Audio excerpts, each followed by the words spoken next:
Good afternoon, everybody. This is Linda Chinya, Board Chair, and I'm welcoming everyone to another special public board meeting of the Baltimore City Board of School Commissioners. Just a reminder that if you haven't yet done so, please mute your phone. Anyone who does not mute their phone may be muted by the call moderator or removed from the call. So I'm going to call the roll for board members to identify who is on the call. Please identify, and then as we are into the meeting, I'm going to remind board members to please identify yourself before speaking. So I'm doing the roll call at this point. Commissioner Bondima? Yes. Thank you. Commissioner Brooks?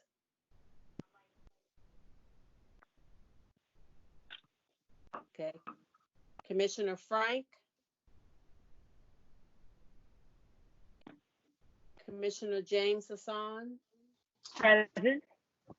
Commissioner Lynn? In attendance. Thank you. Commissioner McFadden? I'm here. Thank you. Commissioner Reed? Okay.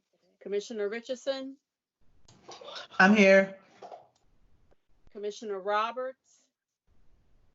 Here. Okay, and I am here.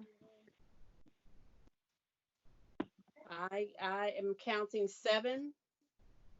Hopefully I haven't missed anyone. I also counted 7. Missing Commissioner Brooks, Frank, and Reed. Yes, okay. All righty, so is there a motion to open the meeting? So moved. Bondima. Okay, by Commissioner Bondima, second. Second, Second, Richardson. James. Okay, got Richardson. Okay. All right, and then I'm now doing the call for those in favor. Commissioner Bondima, are you in favor of opening the meeting? Yes. Okay. Commissioner James Hassan, Affirmative.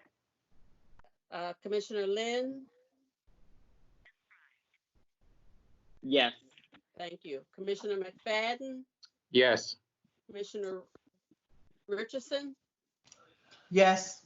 Commissioner Roberts, Yes. and I'm in favor. I'm going to check one more time. Have Commissioner Brooks, Frank, or Reed joined us? All right. Yes, Commissioner Brooks is here. Okay. Are you in favor of opening the meeting? Yes. Okay. Anyone opposed? So I have 8 in favor and 2 absent at this point, correct? Yes, I just want to confirm there's a little bit of crosstalk. That was Commissioner Lynn seconding, correct? No, I had Commissioner Bondima made the motion and Commissioner Richardson second. Rich, okay, thank you. Okay. Alrighty. So I want to thank you all, and at this point I'm actually going to turn over the meeting to the CEO for presentation on the FY21 budget. Thank you, Commissioner Chinya, and thank you, Board of Commissioners and public, members of the public who have tuned in for this evening's budget presentation. I will now turn it over this year's budget. I will just give a thank you. I will give just a brief framing that one, the fiscal year 21 budget was initially developed like just about every school district in the country prior to what has occurred over the last, I would say, 4 to 6 weeks now with our country's quarantine and stay-at-home orders. We know that there has been impact to the economy, and thus there will be impact to local jurisdictions across the country. What the current 21 operating budget, I think, reflects is some of our best thinking now. I stress to that we maintained focus on a number of our priorities, that are still in line with the blueprint, which has been our guiding priorities for the past 2 years and 2.5 actually. This year, the fiscal year 21 calendar proposed budget does reflect that, but we are on a daily and weekly basis adjusting like other jurisdictions across the country based on the upcoming landscape. So without further ado, I will turn it over to, I believe the Chief of Staff is beginning. I am not sure. I don't know if That's correct. Okay, great. You are there, Allison. Thank you. But we'll turn it over to the Chief of Staff, and without further ado, Allison Perkins Cohen. Great. Thank you for the introduction. Yeah, we're happy to be here to present the FY21 budget this year.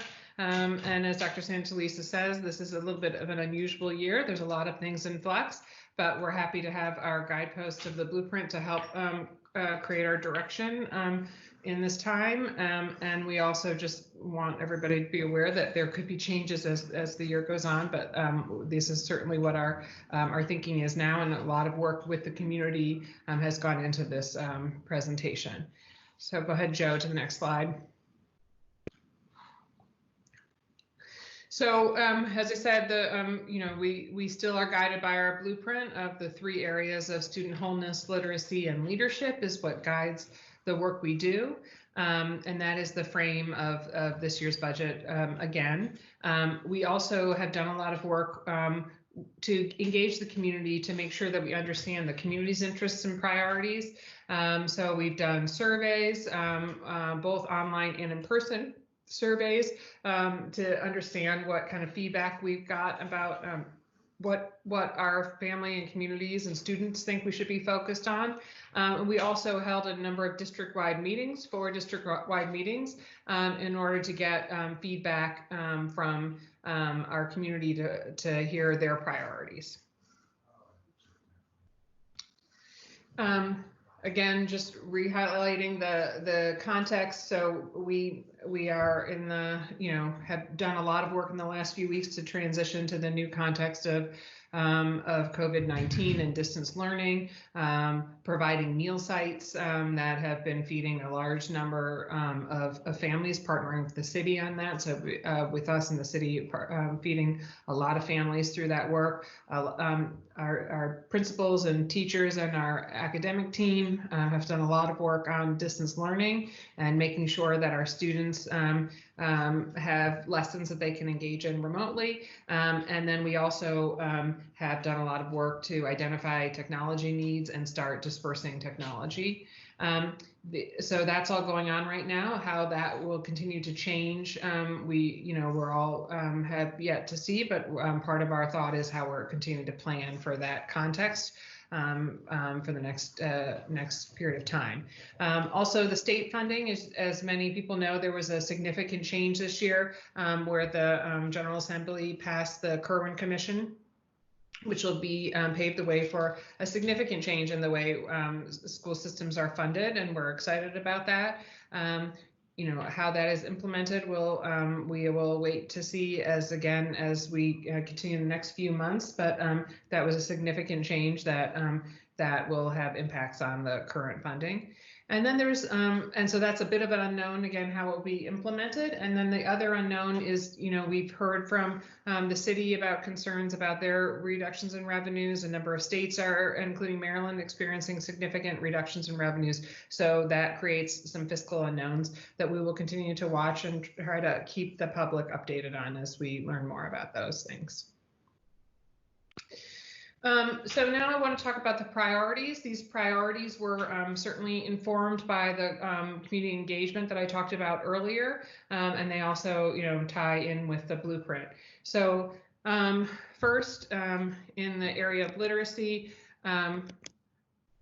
hold on, we are continuing a focus that we've had on early literacy. This is an area we know we need to focus on.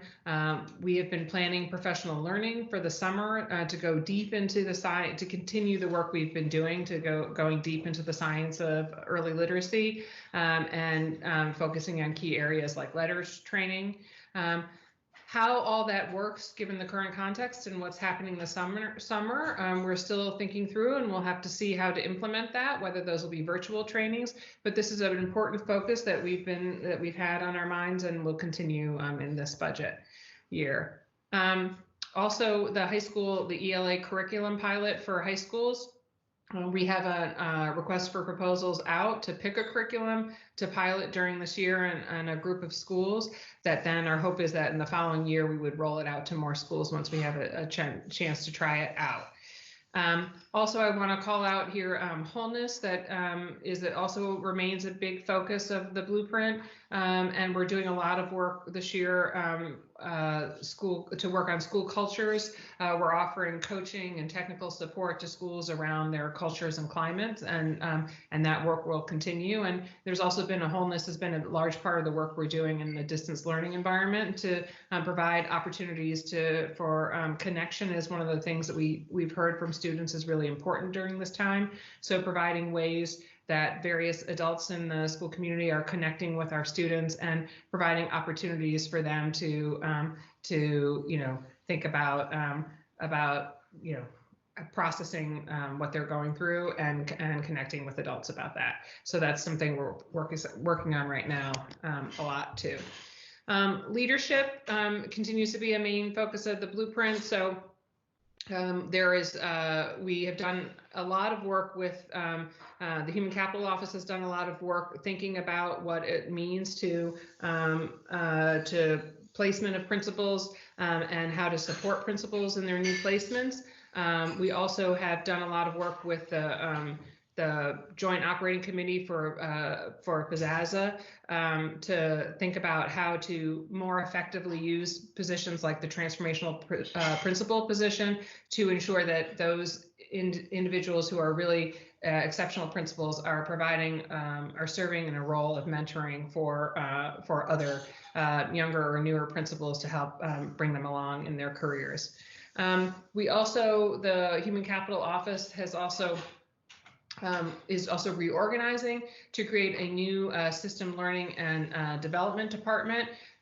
They have done a lot of work to really think about development of the organization as a whole. I mean, historically, I think we've focused a lot on development of teachers, but we have not paid as much attention to other key functions in the organization. And the Human Capital Office has really put a lot of work to really change that and create a continuous improvement or professional learning culture for the organization as a whole. And that will be a focus this year. There'll be a continued focus of that organization aligning it with our work on racial equity and thinking about all the roles in the organization where we need to provide high quality professional learning opportunities to develop our staff.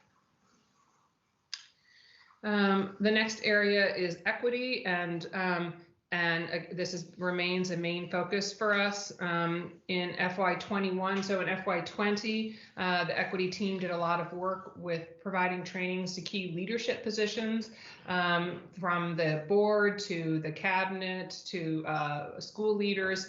There was a lot of training that started with kind of leadership positions across the organization.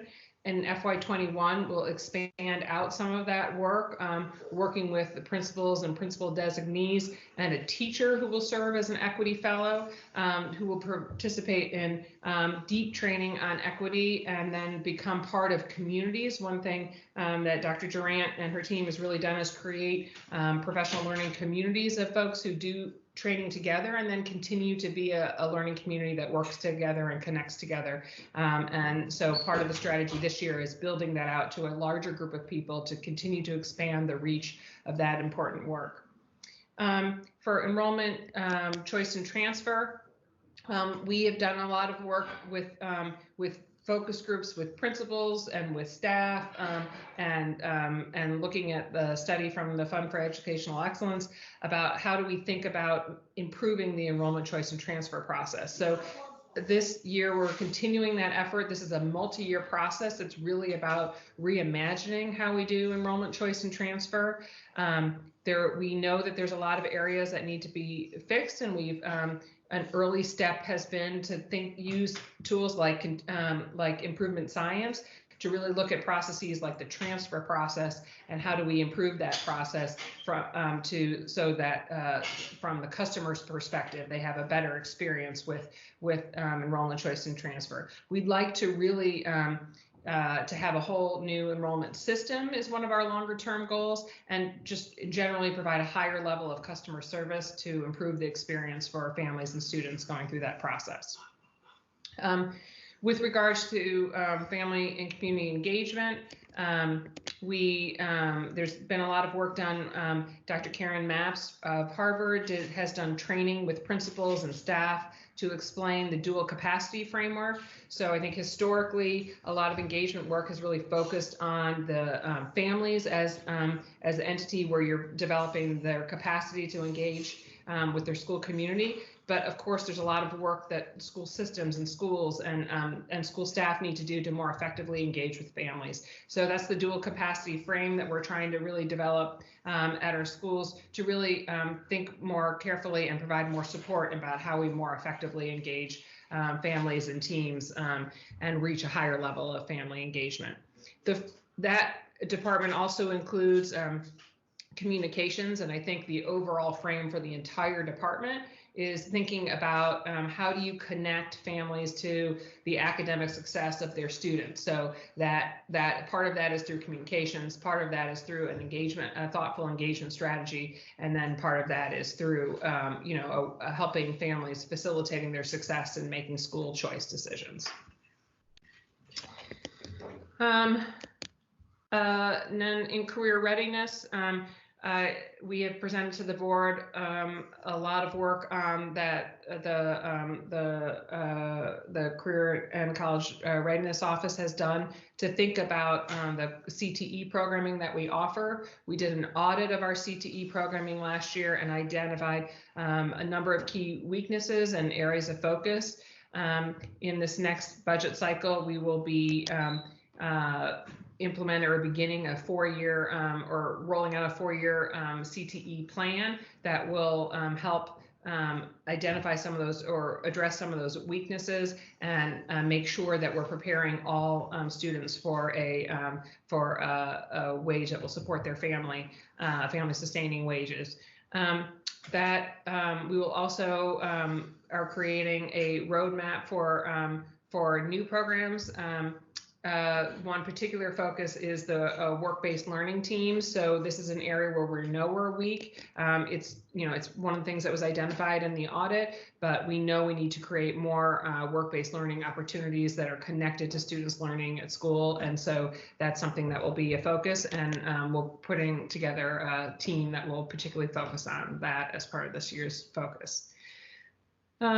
Safe, secure, and healthy schools is an area that we heard a lot about from families and community members that they thought was really important. Our operations team has done a lot over the last few years to really improve the way that we're maintaining our buildings. And so that work will continue this year.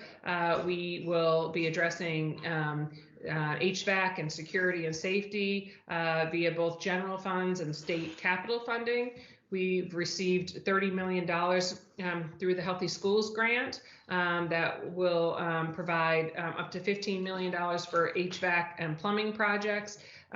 There's also air conditioning projects that are continuing. And then we're also continuing the work we've done on our building automation sensor monitoring system, kind of taking it to the next level. I think the board knows, and many members of the public know, that we implemented sensors that allow us to remotely tell the temperatures of classrooms to allow us to more effectively respond to problems with heating or cooling in schools. But the next level will start to expand on those sensors, and so we'll have information about the temperature of boiler systems, and this enhanced level of remote sensors will also let us know, would alert a technician if there's a boiler system is not functioning properly, so that we know how to respond. We also will continue we have another year of funding from the school safety grant, which is a $1 million investment we've been getting in the last couple of years. We'll continue the work to address things such as doors, provide door alarms, and work on some of the CCTV security systems. Then we also have there is the continued $3 million additional investment that the board had committed to as part of the 21st Century Buildings Plan that will, over 9 years, is increasing each year the amount we're putting towards maintenance to both support the maintenance in existing schools as well as the 21st century maintenance. And so those funds will support HVAC training for staff and increase oversight of HVAC contracts. And then staff recruitment, we're continuing to prioritize the kind of really making sure that we have high quality candidates and expanding the role. We have our ability to staff our schools effectively. Last year, we started our school with the lowest number of vacancies that we have ever had, and so that work will continue. We've put in place we're creating a position for a director of recruitment and selection, and then also putting in place a hiring bonus program for veteran teachers. That's part of our work to retain teachers, and a lot of our work to recruit and retain Black teachers. That's part of the program too, is to make sure that we're creating ensuring that we have a continuous diverse workforce and a workforce that looks like that reflects our student body. We also are going to maintain partnerships with our alternative teacher programs, such as Urban Teacher Residency Program, that help make sure that we, again, start our schools with as low number of vacancies as we can. And then I think we're turning over to more of the financial picture and the starting with the revenue slide. So I believe it's Mary Ann Cox, our Interim Chief Financial Officer, who's taking it from here. Yes, good evening. This is Mary Ann Cox, Interim Chief Financial Officer. We'll start with looking at the revenue sources that allow us to develop our budget. So our revenue is based primarily for the state purposes on enrollment and wealth. It can be affected by wealth, but enrollment is the primary consideration. And there is a schedule that shows you what has happened over the last 5 years for our funded enrollment. This is, we have a 1-year lag between the time our funded enrollment is determined and when we receive the money, so that the money that we receive for FY21 will be based on the enrollment that was taken during FY20. So that would have been the September 19 enrollment. And as you look at the numbers there, you can see that our enrollment is flattening. There had been some significant decreases in some of the earlier years, but it appears to be relatively stabilizing now. So if we go to the next one, our total revenue allocation for the general fund, it is $1.172 billion. The special revenue fund is the restricted funds. The sources there are federal grants, state grants, and other grants, and that's not quite $162 million. And the enterprise fund is our food service operations. So that's a total budget for city schools this year of $1.388 billion. The general fund is the largest of our funds, and it is the funds that provide the services for required services.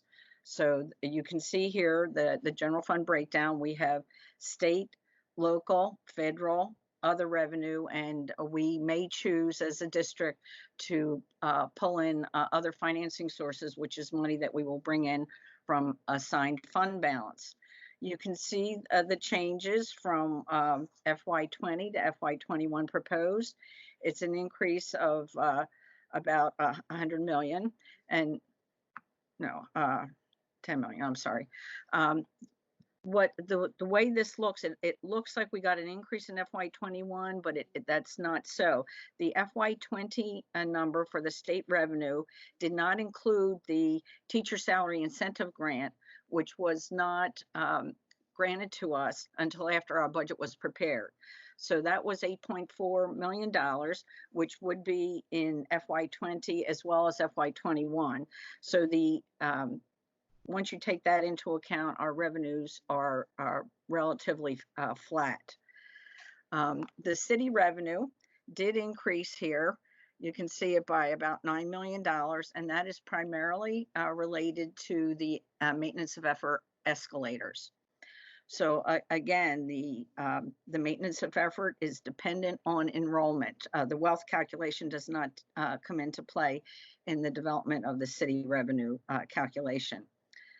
Federal revenue is flat. Federal revenue includes our IRS subsidy money. It includes E-rate, our ROTC reimbursements,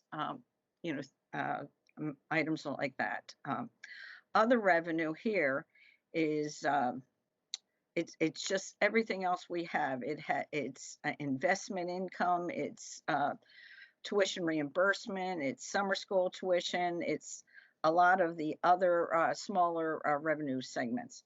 And you can see this year in a comparison from FY20 to FY21, in the FY20 budget, we included an other financing source from assigned fund balance of $22 million. And in FY21, we included a decreased amount of $15.3 million. So there's more specific information in the next schedule, which again compares FY20 to FY21. And you can see some of the bigger numbers here. The limited English proficiency state grant increased by $7.9 million, primarily as a result of our increased enrollment for that program. The compensatory education went up $2.5 million, as did the foundation program.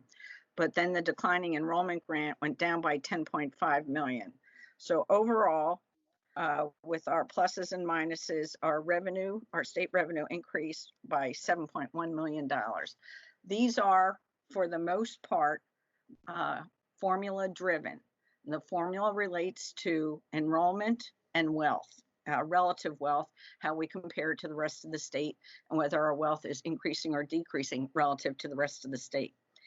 In terms of the color coding on this schedule, the green color-coded line items relate to the Senate Bill 1030 funding, the MSDE blueprint funding. And you can see that there's a note there about the teacher salary incentive grant came in too late to be included in the FY20 budget, but it is there in the same amount for FY21. The hold harmless did go down, but that is a not required funding source that the governor may elect, and he did elect this year, that they make sure that we get the same amount of funding as the prior year from state sources. Okay, this next slide is a summary schedule for the special revenue fund. That's our restricted funds. This slide is indicating that we have $115 million for FY21 for federal grants. And you can see several of these grants exceed $1 million. Of course, the largest of them is Title I in all of its various phases, and the IDEA grants. But these are monies for supplemental services, and city schools very much appreciates all of the supplemental funding that we get. So the total funding from the Senate bill at 1030, that is in state money, and that is the concentration of poverty money and the disabilities, students with disabilities. There's some supplemental money that we have for students with disabilities in addition to the money we have in the general fund, and the transitional learning grants. So that is some additional money that came to us later in FY20 and carried over into FY21. So the next slide specifically calls out the Title I funds because it's one of the primary federal grants that we get.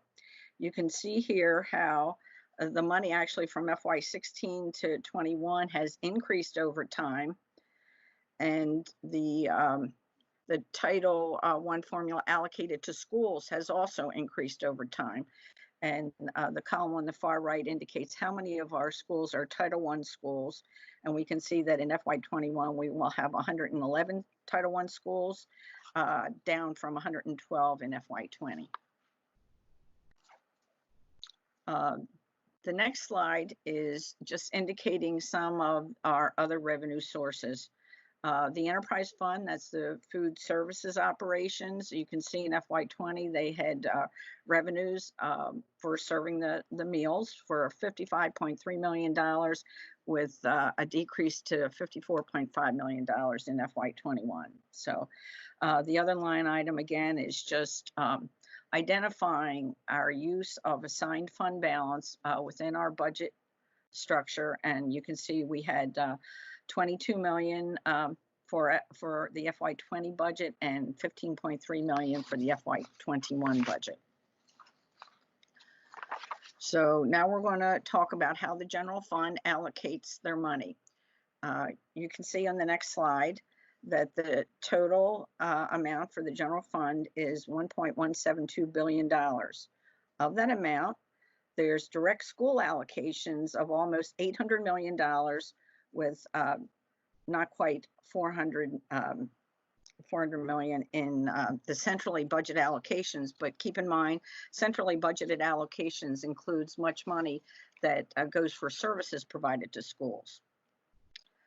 So in terms of the direct school allocations, which is the next slide, the fair student funding for traditional schools is $347 million. We have locked funds for general ed support and students with disability support of $217 million.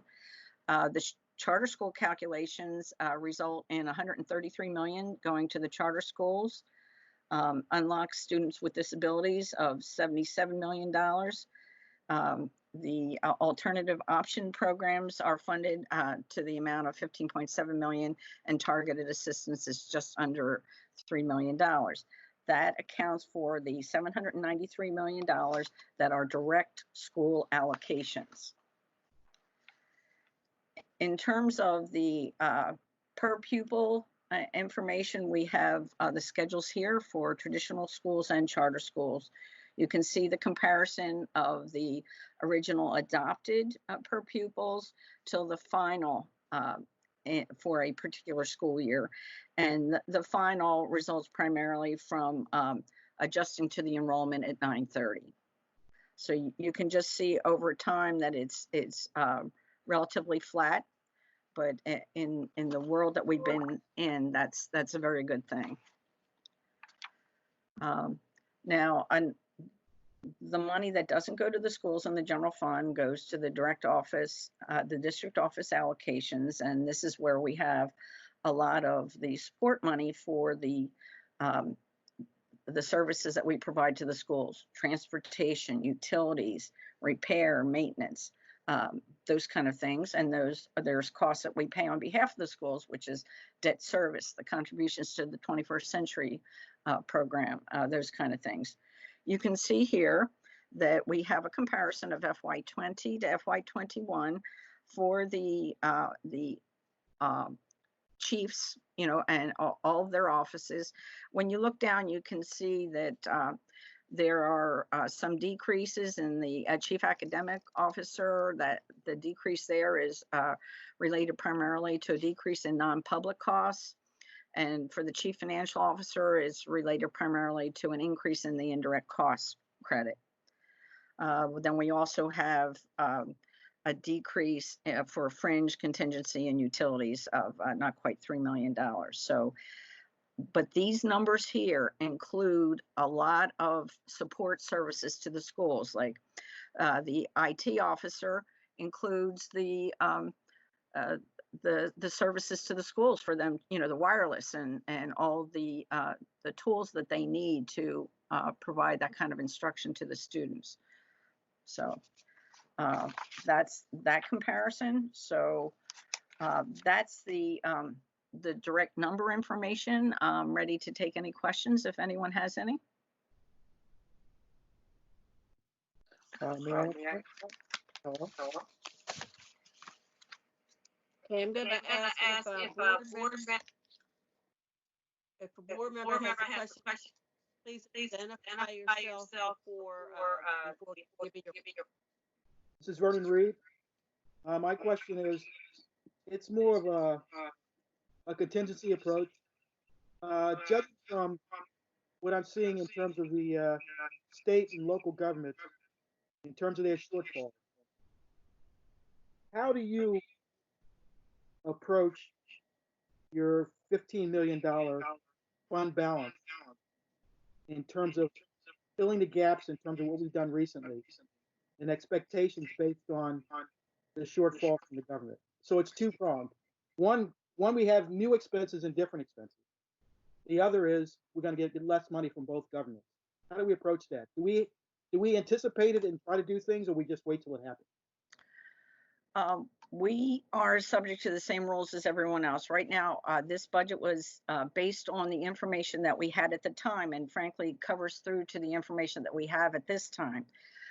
We receive our preliminary allocations from the state in mid to late January, and that is what this budget is dependent upon. We have received no information from the state that they will change those allocations, although we're certainly mindful of the economic environment that we find ourselves in. Is it possible for the state to change it? Yes, it is. But being as our state aid calculations are embedded in COMAR, COMAR would have to be changed. Now, to do that, they would have to have a special session, and then it would be very easy to do that. So we recognize that they can. We are developing scenarios for different changes in our funding. So as it comes, we're not going to wait for it to happen before we start thinking about it. We're thinking about it now. How could you not? Identifying those areas where we might cut back, where we might do something differently. Part of the situation is that we are uncertain how long the current environment will last. That is delivering instruction remotely. So, there have been other suggestions for what might be done, because then we will have to help the students, catch up for the instruction that they have lost, with the stopping for a couple weeks, and then our transition time to the new delivery platform. So there is conversation across the state, and certainly within city schools. Might we do that as a summer program? But being as we do not know as of yet when our students might return to school and what that might look like, at this point we are developing scenarios. Yeah, Commissioner, this is Tanya Lisa. I would just say that, just to echo, we are not sitting around and waiting for final numbers to come forth, for formal declarations to be made. As a matter of fact, Cabinet has begun having conversations about what that might look like. I will say, as of now, Maryland is at least in the place where we don't have any indication of cuts for this year. If I were to compare where we are with some of my colleagues in other jurisdictions across the country, they are already getting cuts handed down. And so part of what we are trying to balance is what are the possible cost savings, what are the expenses that we might have occurred that, for example, might be covered by the CARES Act. So I was on a call today with Senator Van Hollen and some of my school leader colleagues, and the way that the CARES Act was constructed was deliberately keeping in mind school districts' needs to be, to have some flexibility in everything from, the overtime that is, being paid to some of our frontline, food and nutrition workers, all the way to dollars that we might and we're hopeful that we can put towards some of the Chromebook purchases that we went ahead and made, just knowing that we needed to do that. So one of the things I think that will be important is for us to, remain in contact with the board about any shifts in the lines that we might need to make as more information comes. And then the second thing I would say is that the work that we have done, particularly as a cabinet, to really prioritize, our expenditures this year has been the second year in a row that we've approached budgeting this way. That was not really the way I remember doing it even my first time in city schools, just because there was a plethora of money. But this year and last year, I think cabinet went through the really hard work, but the way that budgeting, at least in my opinion, is supposed to happen, and that is you queue up what your priorities are, and by prioritizing different initiatives, and it was hard work, and it, discussions can get a little tight from time to time, but what it's enabling us to do, I think, far more effectively is to be able to do the scenario planning because we've already done the work of prioritizing the bodies of work that we feel really need to move forward, and dare I say, similar processes are what large numbers of our school leaders have engaged in and are engaging in, which is why getting the feedback, from parents, families, and the public is important. But that work of prioritization, I think, is some of the hardest work. And then, as funds either become released or get, taken away or gone or lost, that it doesn't make the decisions any easier, but it does make the decisions clearer, because the work of prioritization happened not in response to ebb and flow in cash flow. It was made in light of what the priorities of the work are. Thank you. Thank you very much.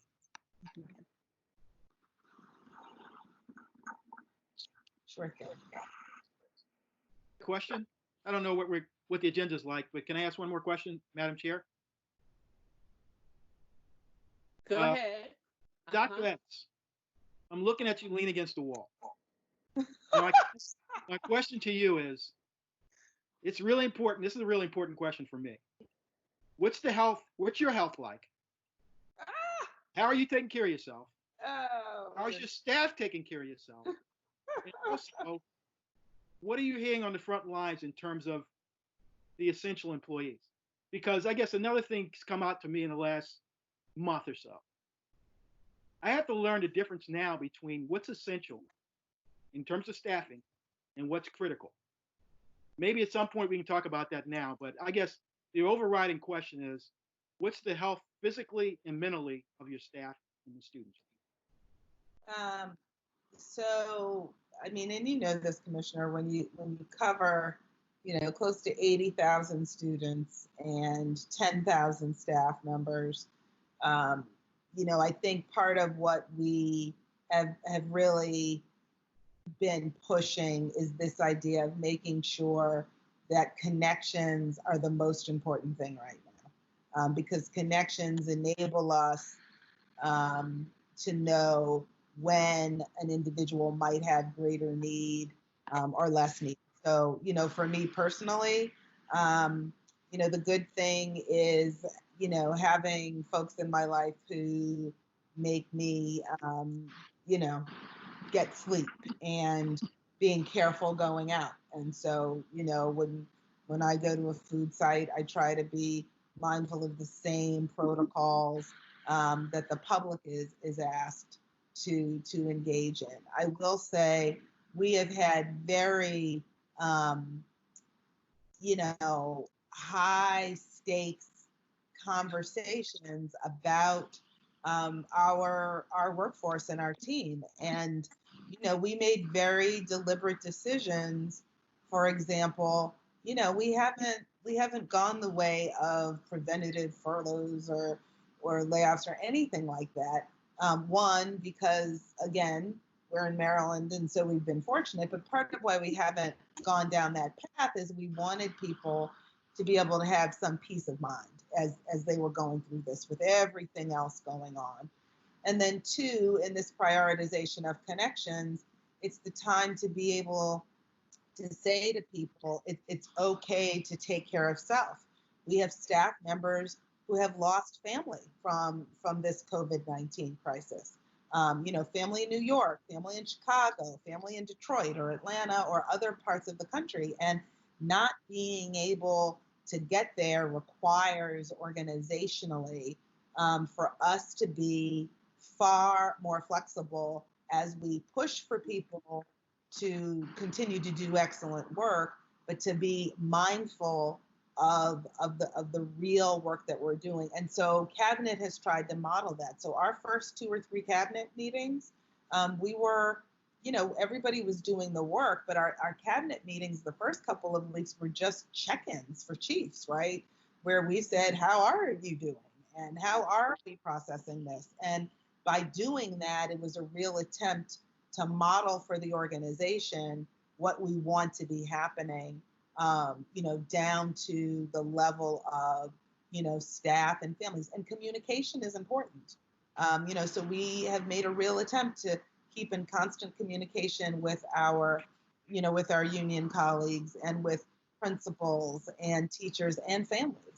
And I think that contributes to the wellness in the sense that connection helps us, to deploy the supports where necessary. But yes, we have families that are under duress. I stood and watched, with the chief of staff and, our amazing food and nutrition team, as we had a block and a half, a street and a half around a corner of families waiting for Pampers and a bag of non-perishables.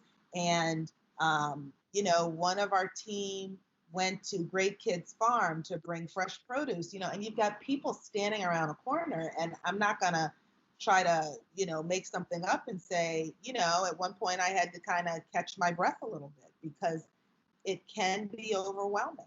I had a principal I talked to who, knows that there was an elementary school student in her school whose mom is a single mom, had COVID, who lives in a 2-building dwelling. And, at the same time that she's dealing with the tree falling on her own roof. And so, there's 2 elements to that of, I'm thrilled that the principal is supporting that family, but then the question becomes who's supporting the principal? And there are, teachers who have loved ones who they're worried whether they've got COVID, they're sending somebody out to work every day.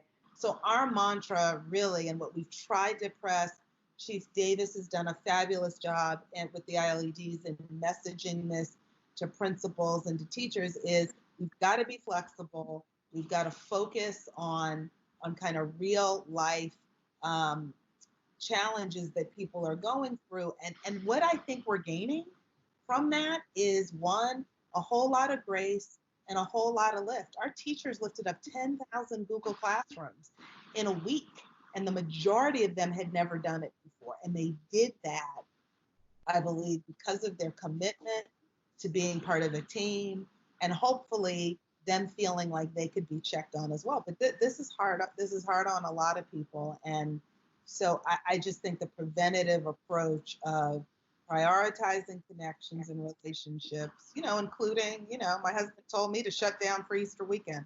I didn't take a call Easter weekend. And, I did an in-house egg hunt with my girls. And That's my sanity. So I know it's a long-winded answer, but it's because the stories and just the various iterations, trying to hunt down, one student who is,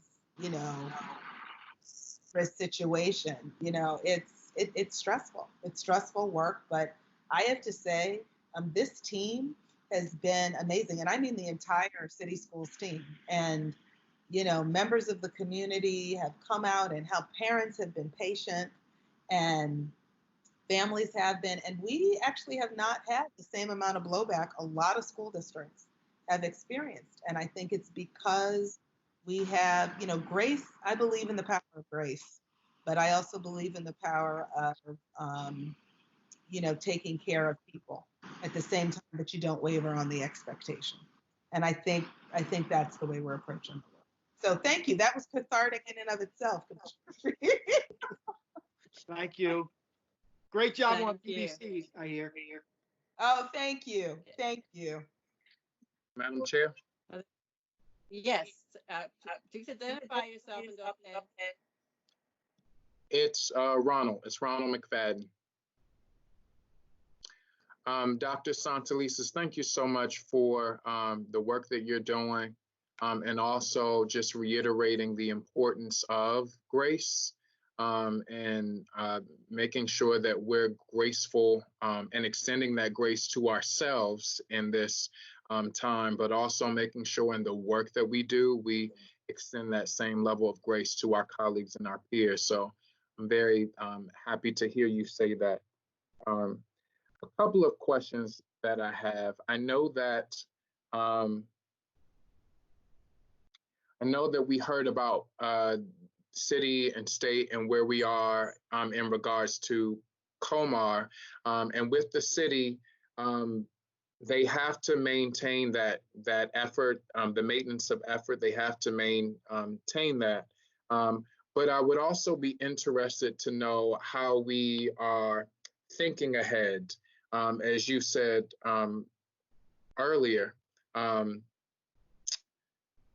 interim CFO, she was saying earlier, in the different scenarios that we are playing out in our brain in the event that that things change, both on the city level and at the state level, however that may look. I would be interested in seeing what some of those scenarios are as we move forward.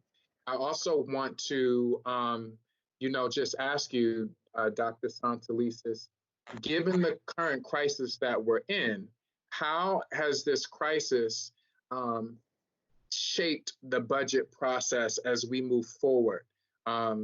Because we know that there are going to be some opportunities for us to do things differently, both this coming year and the years after that.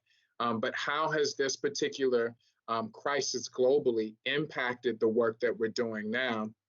And how has it kind of changed the way that the budget should look as we anticipate another crisis or another outbreak or anything that is similar to this that we did not plan for or could not have imagined? How are we putting ourselves in the right place financially to prep for that moving forward? That's the first part, and I'll just stop right there for right now. Sure. No, thank you, Commissioner McFadden, for the questions. First, I'll just point out that we will, in some future iterations, as the board gives feedback, I have logged this idea of making sure that we show some of those scenarios to the board so the board can get an idea of what that looks like in real time. So thank you for that. And then I think to your second question,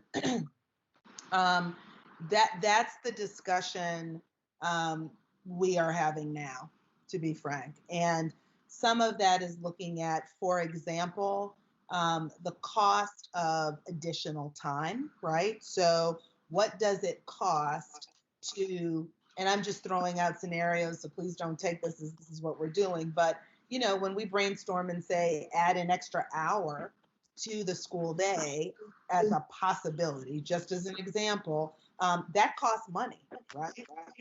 It costs money to make sure that every high school teacher, just for example, let alone every high school, middle school teacher, right, feels completely comfortable maneuvering Google Classrooms, has what they need in case, or we have rolling return to school, right? Because and that is, I was on a call earlier today with some education reporters and the Southern Region Educational Bureau, and folks are already talking about a scenario of, well, what happens if we can't bring back all of the students at one time? And so, how do we, for example, what's the impact of that on transportation costs, right? Like it sounds good, but you already know as the board that, and our state is facing a shortage in bus drivers, right? Already. And so if you add extra pressure to diverse scheduling, that's going to have an impact. So part of the scenario exercise is not one just of budget scenarios, but this question of what do potential approaches cost, even if we think that they could be effective approaches, what is the cost of those approaches? And so even the idea of summer, well, some of my colleagues across the state were saying, great, let's open up for summer school. And I knew that we are still probably 3 or 4 years away from every building having air conditioning in city schools. So that's going to impact our ability to use brick and mortar. The advantage in that, to your point, the opportunity in that is if we do now, which we will, have more young people and families, not as many as we want, but certainly more with distance learning capability. How do we begin thinking about, frankly, giving some of our most successful teachers greater access to larger students using distance learning platforms, right? That's just kind of one possibility. And so I think part of it is for each scenario as we generate, really then saying, first, what's the effectiveness? What's the predicted effectiveness of that scenario? I had somebody ask, because now one of the big things going is, do we need everybody to repeat a grade? And I'm like, no, we're not doing that in Baltimore. I'm not holding back 80,000 children and having them repeat a school year that they accomplished 3/4 just because somebody thinks Black, low income, and Latino kids, they must need to repeat a year. And we're not doing that. And so we're on a path of acceleration. So the question is, what does that cost of acceleration look like? But I think, to your point, those are some of the things that we will be queuing up to the board. And I think the encouraging piece from what I'm hearing and have been hearing is the board's understanding of the flexibility that we might need to come to you in 2 months. The fiscal year begins July 1. We may need to come to you in August and September and say, this is our new reality. This is how we're thinking about maneuvering it. Please, we're going to ask you to consider some shifts from what we originally wanted to do that now we're going to have to divert in a new way. So those are just some examples that I have now. And I think that, yes, and I think that is to be expected as we move forward and as things change. But I'm glad to hear you talking about some of those ideas that you and the staff have been throwing around with each other. Commissioner Richardson and I were talking last week, and also in my travels with teachers and students throughout the city and throughout the state. And we're now seeing an amount, and I would love for some research and data to come up around this, but we're now seeing some of our students that had trouble engaging in our normal school process are finding it easier to navigate through this remote and this distance learning experience. And that is what we have to use as we're moving forward in the digital age and in the 21st century, as we have a whole re-engagement center. perhaps we could start rethinking about how our re-engagement center looks, and perhaps having a whole director and folks that are focused on digital learning and virtual learning, so that we can make sure we're not seeing these large gaps in graduation and in attendance. I think right now, as we were just talking about opportunities for us to do things differently, this is one of those opportunities for us to think about how we're engaging all of our diversity within a place like Baltimore, because I think that is critical in how we're changing the game. Teaching and learning has completely changed. And it's up to us to make sure that it continues to move in the right direction. So I appreciate what you're saying, and how there's so many smart people that work with you. I just think we have to capture that and publicize that even more than we've already started doing. Thirdly and finally, I just want us to go back to slide 19, if that is possible. Slide 19 gives us a breakdown, Marianne, between the traditional per pupil and the charter per pupil. I think it would be beneficial in this setting to just explain that difference.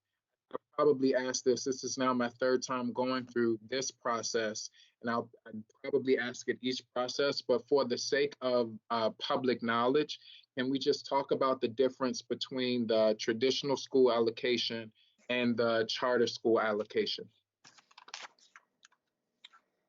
Okay. All right. For the charter school allocation, that's basically a revenue formula where we, I can give you the page in the budget book. I can talk you through it, and perhaps what I'm hearing is it might have been helpful to have that as one of our slides so that we could speak to it again. Okay, and certainly when we come back to present to the board on the day of the vote, we can include that as well. But the charter school formula starts with our total revenue, and then we take out the 2% for the overhead. We take out systemic charges such as retiree health benefits, debt service, revenue contribution from fund balance, and revenue from non-federal, state, and local sources, so that the revenue that retains in the calculation for the charter schools is state and local funding. Again, that formulaic revenue that we discussed earlier. Then we take out the 2% per the state guidance for the administrative fees. Then we take out the district-wide exclusions, which is the pre-K students and the students in non-public placements, because we serve those students directly. So we don't include that in the funding that each of the schools get, because they do not pay the cost for it. Then we subtract out need-based exclusions. This is where we take out the exclusions for students with disabilities. This would be the actual expenditures from the second prior from the second prior fiscal year. We also take out the budgeted amount for ESOL services and for specialized transportation. So then we have a net revenue amount that would be available to pay the cost for all the students. We divide that by the total number of students in our system, and that is the charter per pupil. This year, it's $9,112. Okay, but then when you want to talk about the amount that goes for the traditional schools, and that is in page 15 of our budget book that I believe is online. It's not calculated in the same way, but what the traditional formula takes into account is that there are services that are performed by central office to our traditional schools that the charters receive the money so that they may do it in their own way. Because remember, when a charter school comes to us, they say, we have a new way of delivering it. We'd like to try these other things. We think that we might get a better outcome. So they have the flexibility to provide some of these services themselves in different ways. So, but the traditional, we have, we have those kinds of services provided by central office. So the traditional schools then will bear those central office costs, and so, but then get the services as well. It's a lot of things. It's professional development for the teachers. It's the curriculum development by the CAO office. It's all those things. So we provide the services, whereas the charter schools get the cash and then they get to go out and provide it themselves. So once we have the cost, again, it's a lower per pupil, but that's because our traditional schools get services provided on top of the cash that they get. I appreciate that. I just wanted to raise it, being in a system that has the majority of the state's charter schools in it. I just think it's important for us to just hear that as we come to the budget process. Thank you. All right, thank you. Point taken, and we can put slides in the next presentation for that. I appreciate that, Mary Ann. Thank you. And I will just say again, as Mary Ann, page 15 and 16 in the budget book Yes. outlines that too also. Yep, we just got that today. Right. Yes. And it is.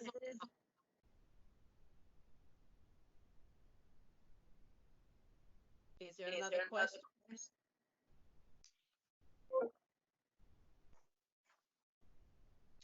I'll just ask the question just for public availability, that we do have ability to ask questions moving forward, because we did just receive the budget book today, that there will be other forums and opportunities for board members to weigh in, for the community to weigh in, so that if the community sees us not asking a million questions right now, that doesn't mean that we're not doing our due diligence, and just to make sure that's transparent. Correct.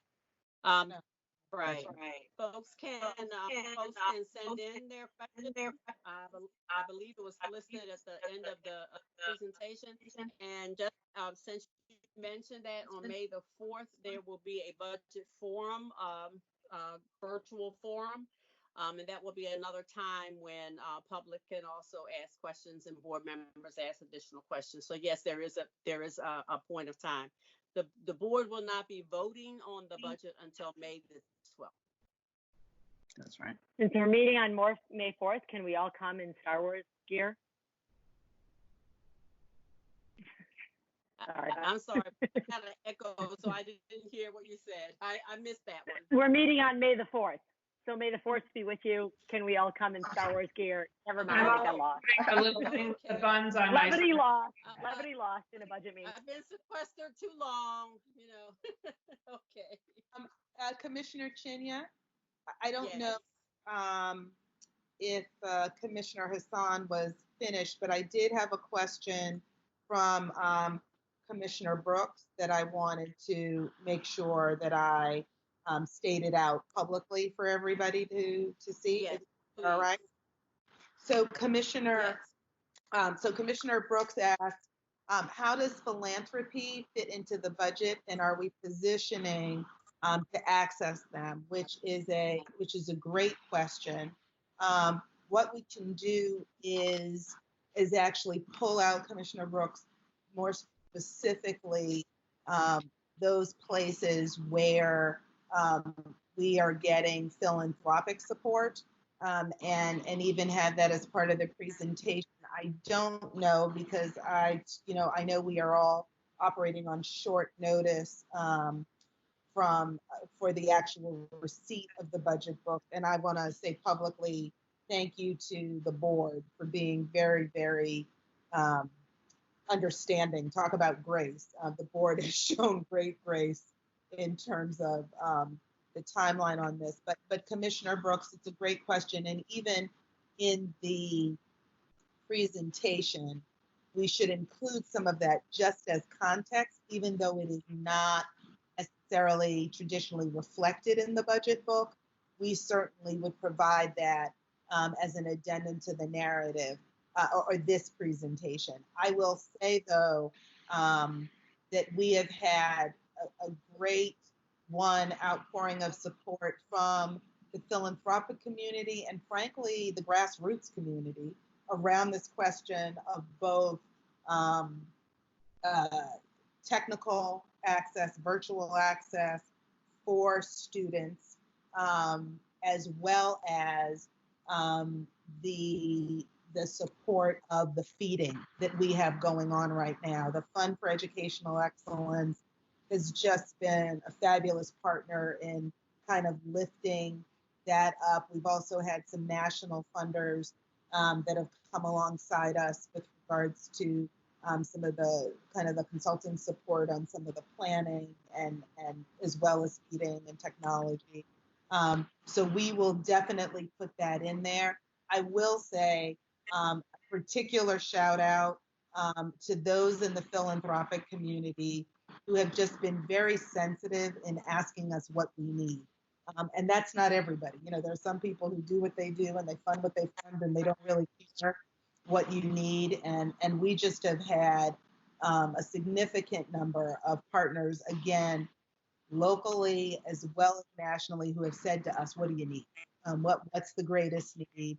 And we should absolutely, you know, show that, particularly to Commissioner McFadden and Commissioner Reed's point earlier, given some of the shift in tide, the philanthropic community and frankly, Baltimore City community at large have given to the fund, and that has really helped us in this in-between time. So we will find a way to work that in the presentation, even if it's not in the formal budget.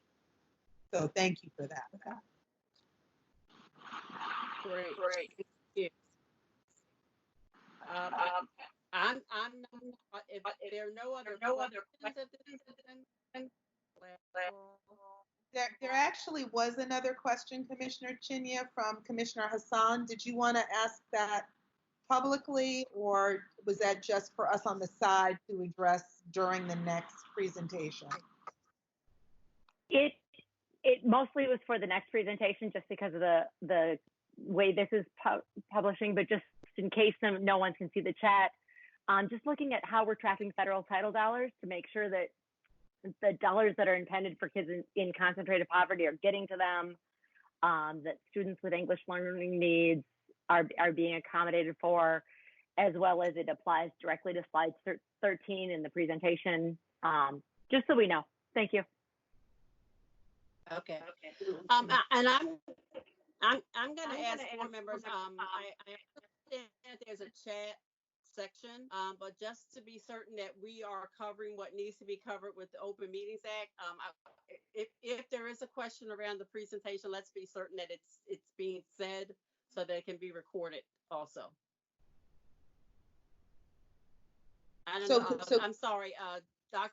Stanley, you want to answer more on that one? We're just going to use it for next time. Okay.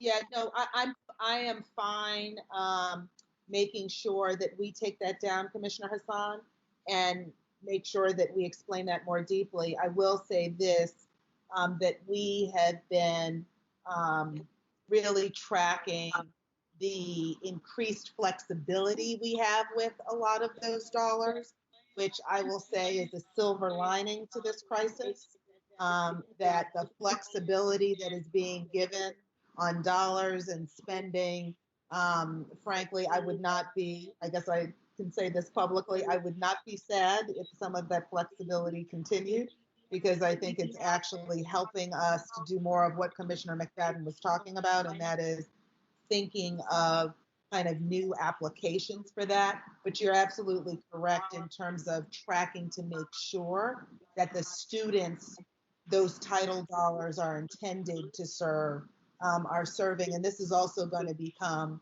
an increased need for us to do with state dollars. Again, you know, we know that's all in flux, but given concentrated poverty funding is a major proposed stream of funding for additional state dollars to city schools. Tracking that is going to be important. So we'll definitely make sure, at least on the title dollar front, that we include that in more depth in the next presentation. And that's something we usually do every year. So I had anticipated we would get a question about Title I dollars. So thank you though for asking it. Okay, Madam Chair, thank you. it's Ronald Yes. McFadden. I just want to reiterate Dr. Santelisa's earlier in you having that meeting with our senators, both Cardin and Van Hollen. Last week, I know a few of us joined the call that the senators had, and I just want to make sure that we're saying publicly that we appreciate the work that Senator Van Hollen and Senator Cardin are doing on behalf of particularly our most vulnerable young people who we clearly see a divide with the haves and the have-nots. And as much work as everyone is doing all over the country and all over the world, I just think that it's important for us to just raise that and highlight and thank them for the work that they're doing, and just to know that we are partners in the work as we move forward to make sure that our young people have what they need in order to be successful as the world is changing around them. So I just wanted to raise that. No, I'm really glad you did, Commissioner, and that is more than appropriate. And again, I was on a call with Senator Van Hollen again today, and you are absolutely right. They are working on behalf of our young people in the state and our most vulnerable young people. Also want to thank the Baltimore City delegation at the state level, because we check in with them at least once a week. And they are constantly asking kind of how can they make connections. Many of them have made connections to helping the National Guard. Senate President Ferguson and Delegate Learman have made connections to the National Guard. Other folks have just weighed in on how to make sure that they are helping to publicize. So folks, like Senator Hayes and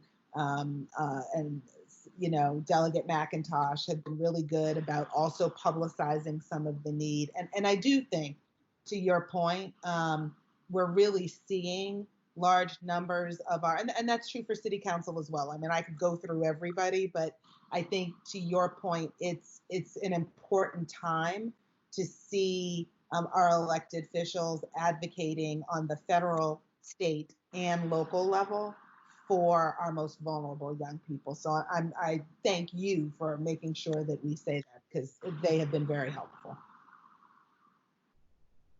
I want to add, because I think we're very fortunate that one of our own, in terms of Commissioner James Hassan, who's leading MAID, and that organization, which is really coordinating a lot of the efforts of the boards of educations across the state. So we also want to thank you, Commissioner, for that other work that you're doing beyond just here locally.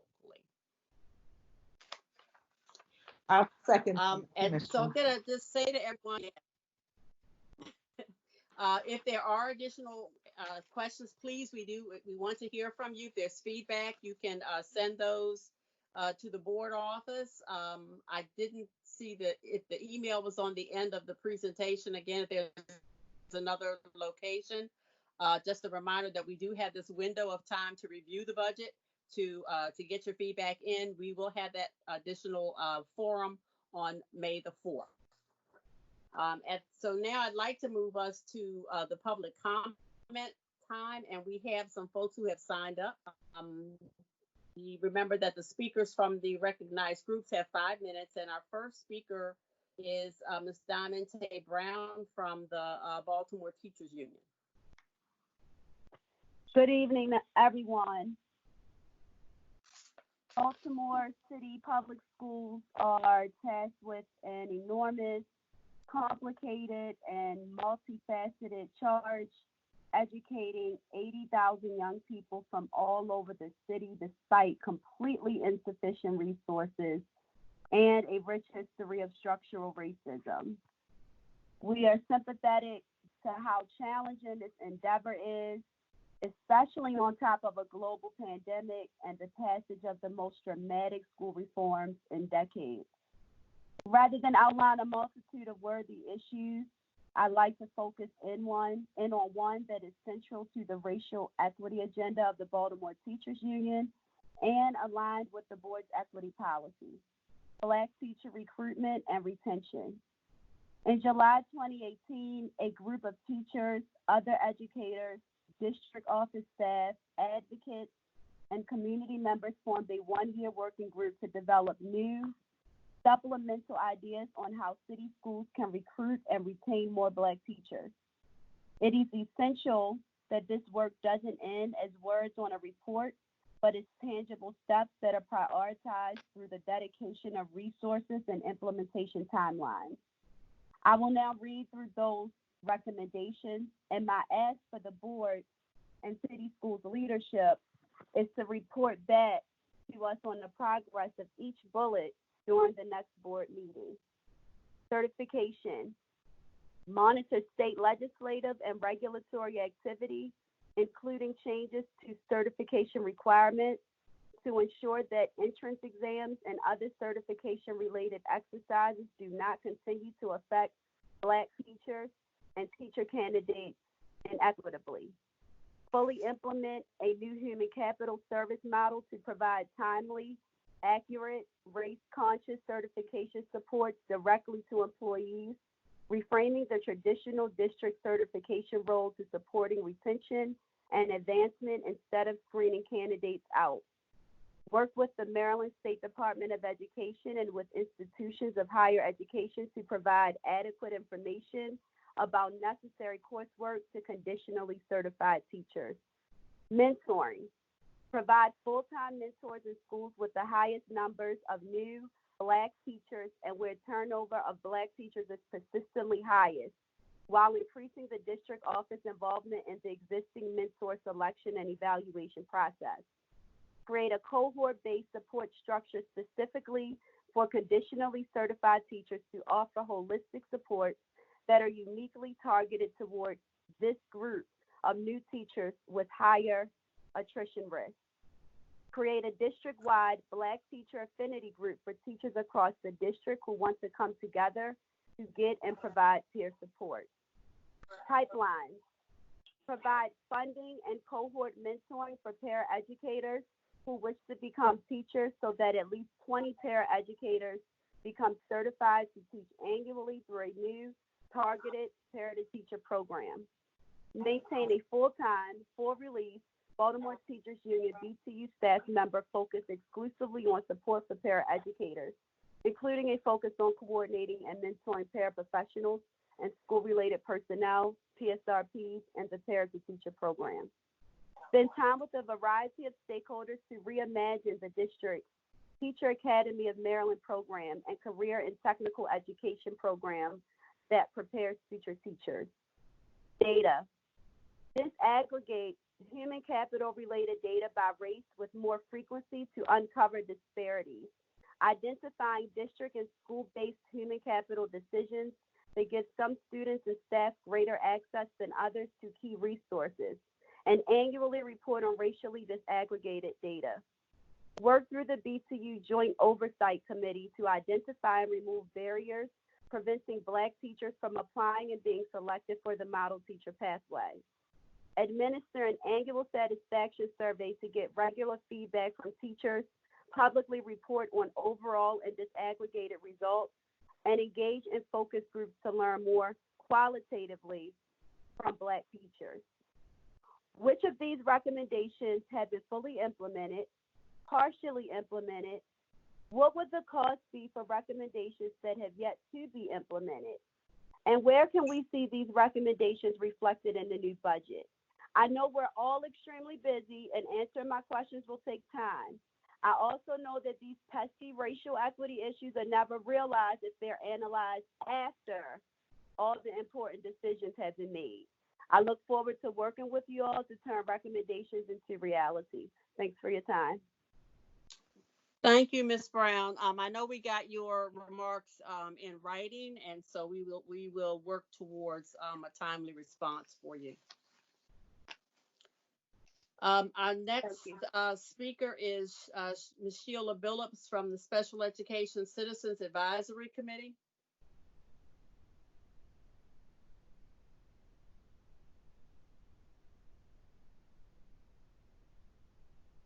Is Ms. Billups with us?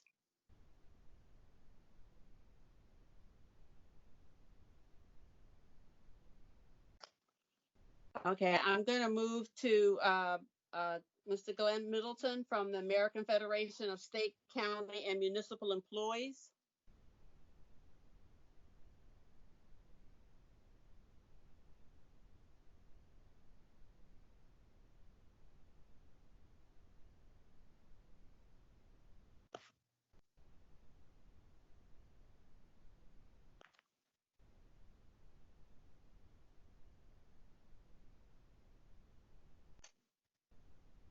I need to check and make certain that I'm being heard, or no one, or is this really that no one is here who's to speak?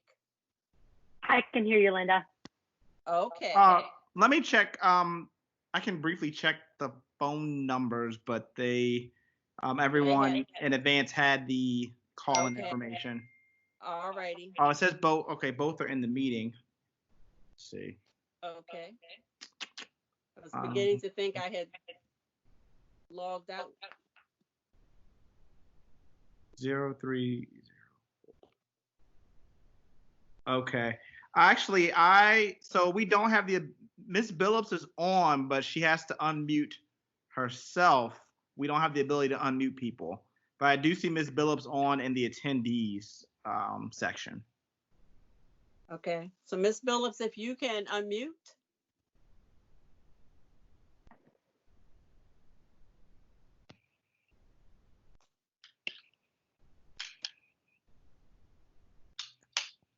I know we're new to Skype or Teams. And Mr. Middleton.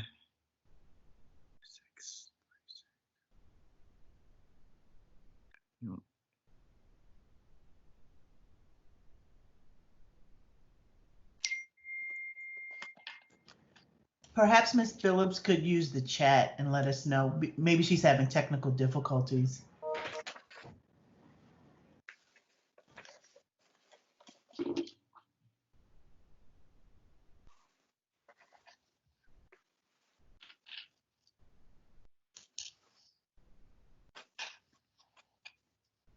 While you check, I'm going to just read the upcoming meetings, and then if they come back, we'll come back to them.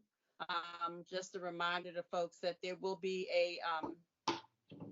an executive session on Wednesday, April the 29th at 3 p.m. The next public board meeting is on Wednesday, April the 29th at 5 p.m. These are both virtual. As I mentioned before, the budget forum is on May the 4th at 6 p.m. Teaching and Learning Committee will be meeting on May the 5th at 3:30 p.m. All of these meetings will continue to be virtual meetings. Okay, Commissioner. Oh, sorry. Okay, go ahead. I was gonna say, I see Mr. Middleton is off mute. Mr. Middleton, can you hear us? Yes. Okay. Go ahead, Mr. Middleton. I'm sorry, I didn't hear you. You may go ahead. You're on to talk. Oh, not at this time. Thank you very much. Thank you. Okay, we thought you wanted to have public testimony. You didn't today? No, not today. Thank you, though. Oh, okay. Well, thank you. Thank you for joining us. So we'll try again. Can we get Miss Billups or?